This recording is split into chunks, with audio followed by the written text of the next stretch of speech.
So for second graders, at times it can be difficult for them to know what to do with an equation after they've come up with one that matches a story problem.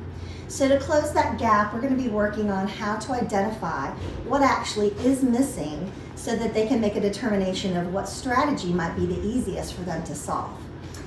We want kids to know that the unknown can be in any position at the beginning of an equation, in the middle, or at the end.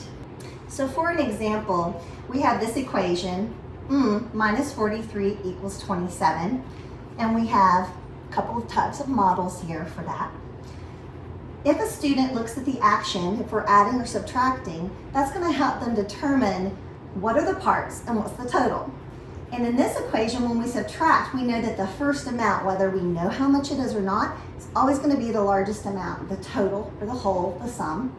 So I'm going to go ahead and say total minus a part equals another part.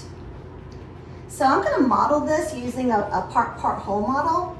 The total, we don't know, but we do in fact know the parts, 43 and 27. You can also use a number bond if you'd rather instead of a bar model.